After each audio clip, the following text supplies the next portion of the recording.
YouTube pards. Jack Spade coming back at you here with High Noon Leatherworks for another leather adventure. And today we're going to continue the Concho Keychain project. We're going to put the concho on, we're going to put the key ring on, and we're going to stitch it up, and we're going to finish this project. So come on in and let's get started. So I believe I have everything out here that I'm going to need today to finish this project up. Got the leather keychain that we got to this point in the last episode, and it has the hole for the concho, the holes for the stitching. We've got the concho with the screw, we've got the key ring, we've got the synthetic sinew for stitching, we've got the 2 needles that we're going to need for saddle stitching, and we've got the screwdriver for the concho.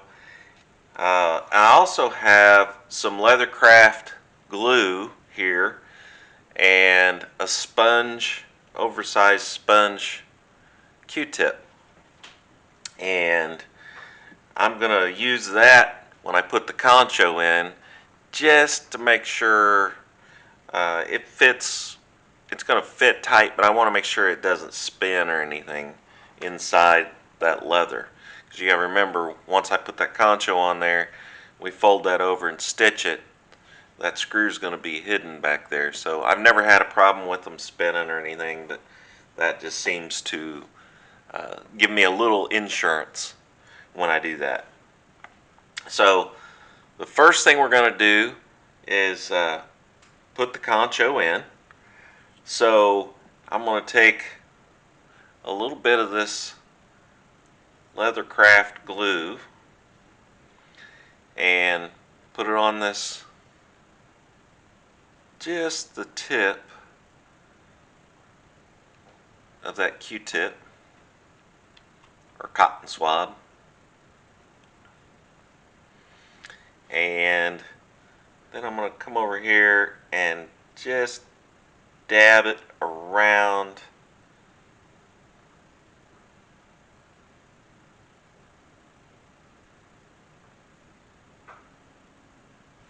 the hole that that concho goes in. So see if I clean up that drop that I dropped there. Set that aside. Now I'll take my concho and I'm going to place that stud inside of the hole.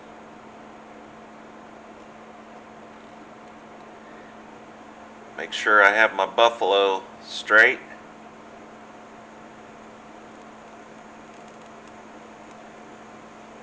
I'll make sure it's perfectly straight. I'm going to turn it over and push down on that with my thumbs on the back side. Make sure it goes into that hole. Double check to make sure it's straight. Then I can go ahead and start my screw on the back side.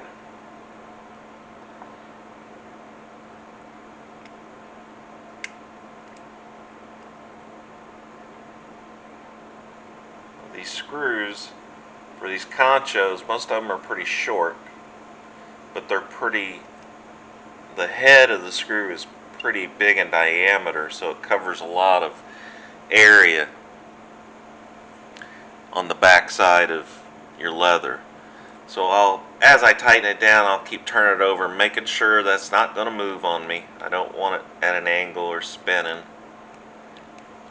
And it's going to want to spin if I tighten it up too tight, because it's going to, once that screw gets tight against there, it's going to want to spin that concho. And I can feel it with my finger on the other side of it wanting to move that.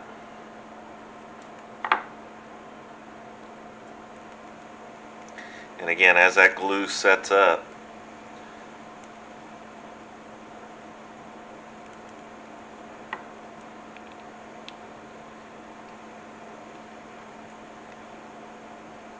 it will keep that from spinning.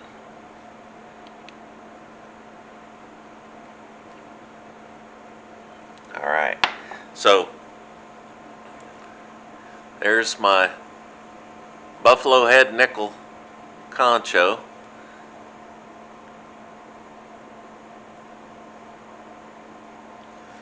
There's the back side, there's the screw. So that part's finished. Now I need to make sure, this part you definitely don't want to forget, is get excited and start stitching and forget to put your key ring in. So we'll bend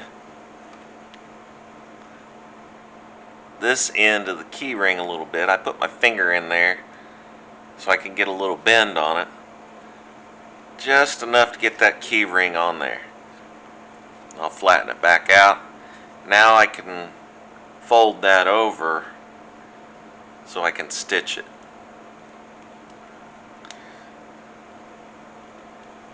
So that kind of gives you a little idea of what that's going to look like.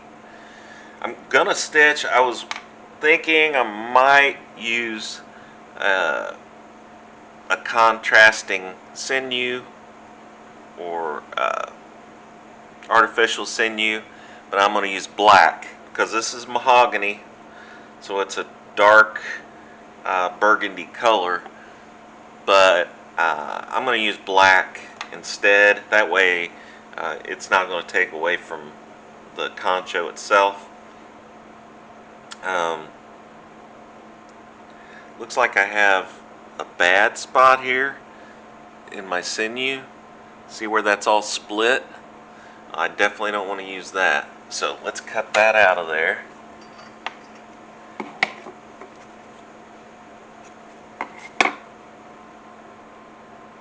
And then if you've seen any of my videos before, you know that I take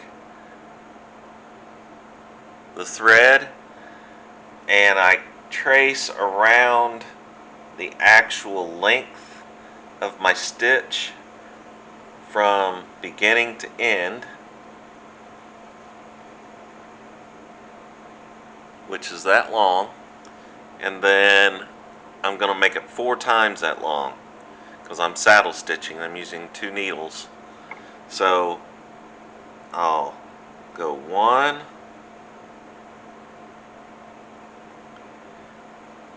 2,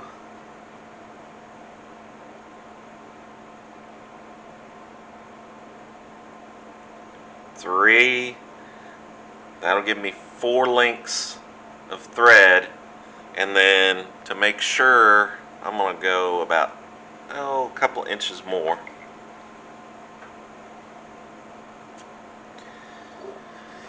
Again, that's one of those things you'd rather be a little long than too short. And then I'll thread my needles on. And remember, you can pull your thread through your needles if you think your sinew's too long. You can pull your thread through your needles further if you need to, and then you can pull that out the closer you get to the end of your stitching. This is not that long of a thread, so the only thing, the key to that is, if you're going to do that, do it the same distance on both sides. Because if you don't, then when you put your first stitch in, you're going to be short on one side or the other when you get to the end of thread. So I'll pull that down and make sure that's the same length, and it is. Close enough, within 1/8 of an inch. So then I'll just take the sinew. This is artificial waxed sinew, so it does have some wax on it. And again, I do like using the waxed because that seems to hold a stitch really well. And then what I'm going to do is I'm going to put a needle through the first hole below the key ring on the right, through this hole right here, through the front, and through the back. And as I pull that through there, that's when I'm going to make sure these needles match up, that they're even. And they are. So that's what I call my first half stitch.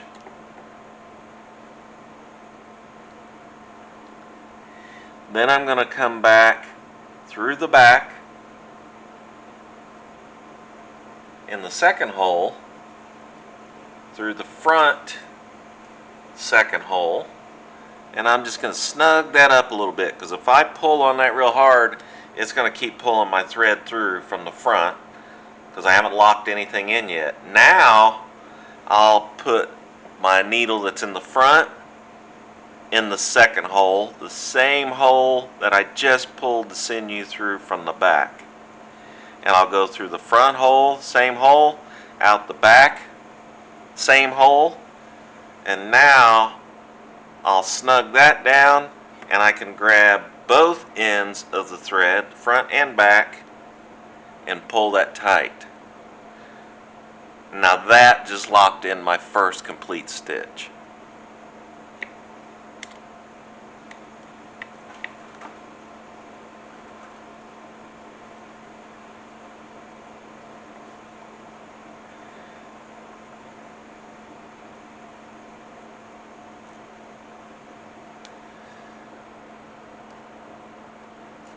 I'm gonna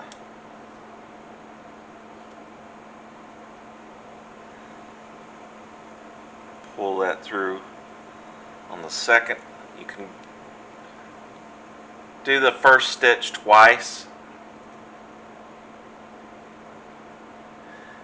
and what that does is it really locks that wax in there, and when you pull that good and tight, that'll keep those two pieces of leather pulled together. So right now I've got those locked in, ready to go. So I'm ready to continue my stitching. So again, I'll go to the next hole, go in the front, come out the back, snug it down, grab the second needle, go in the back and out the front. Now remember, I'm going in the same hole I just went from front to back. Now I'm going in back to front in the same hole. Lock it in. Pull on both strings. Again, front to back, snug, back to front, lock it in. Front to back,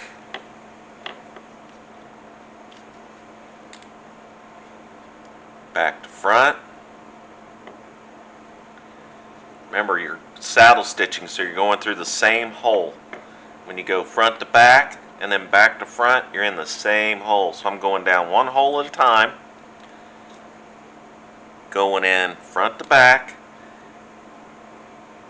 and then back to front in the same hole.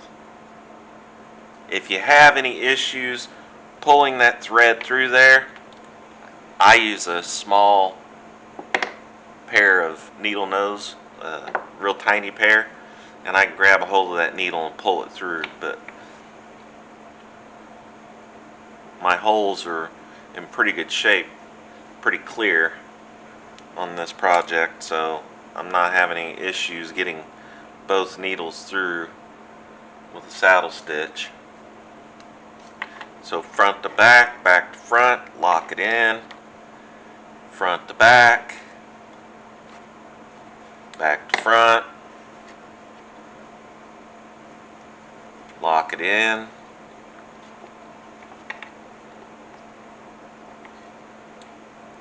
so a lot of people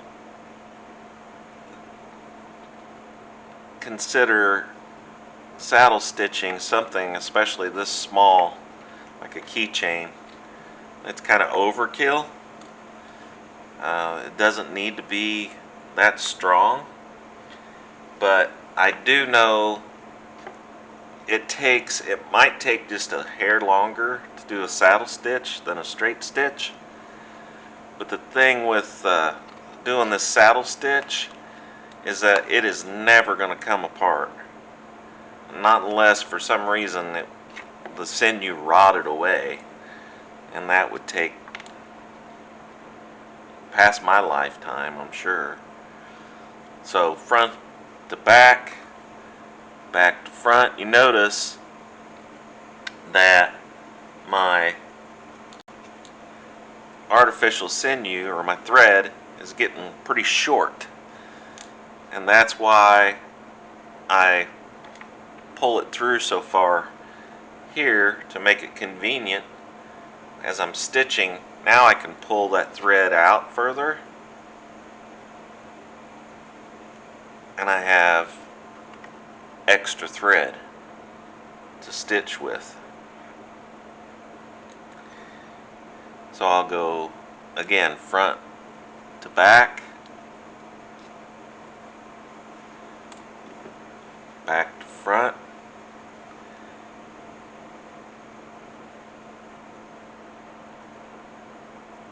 and that black thread really blends in good with that mahogany. So I'm glad I picked that instead of going with a contrasting like tan or white. So I'll go ahead and get this stitched up, and then I'll bring you back at the end and show you how I'll lock in all those stitches.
Alright, I'm back down to the last two holes, and again I'm still doing the same saddle stitch, going through the front to the back, back to the front, tighten it up, snugging it up.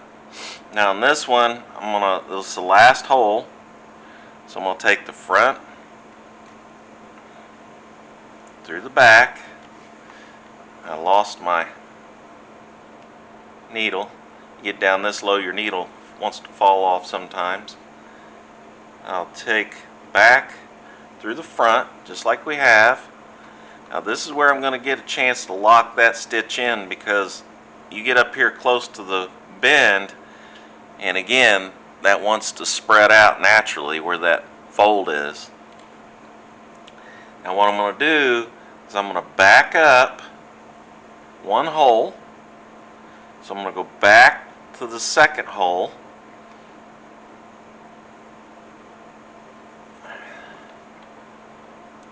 My thread came out of my second needle. So I have to put it back in here so I can pull my needle through. Go back to the second hole, pull that needle through and that thread through.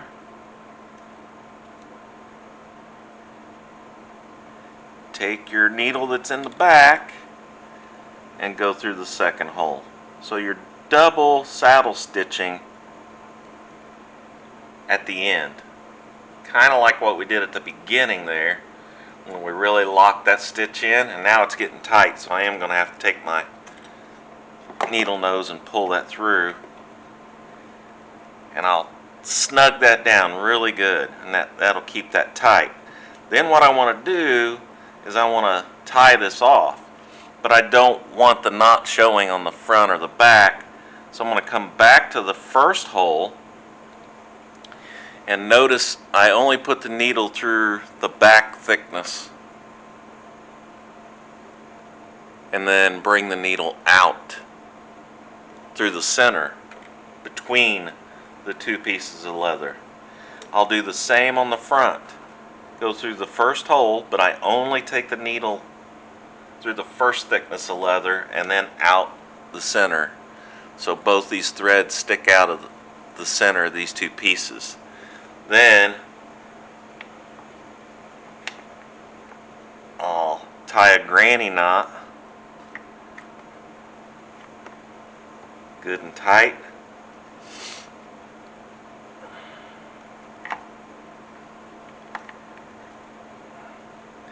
And then take my scissors,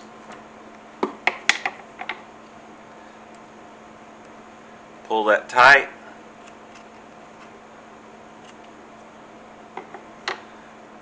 and cut that off.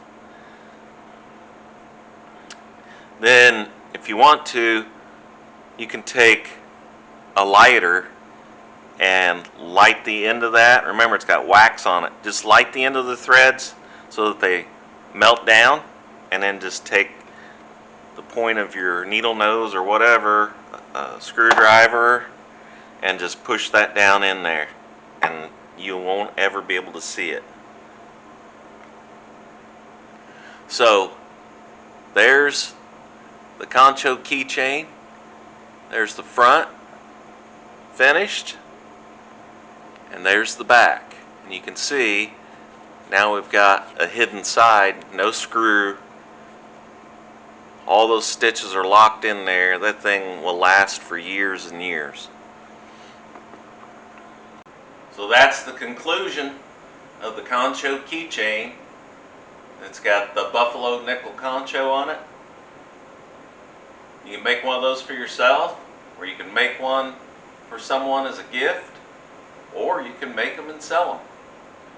So thanks for coming along, and next time we'll be starting a new project, so looking forward to that.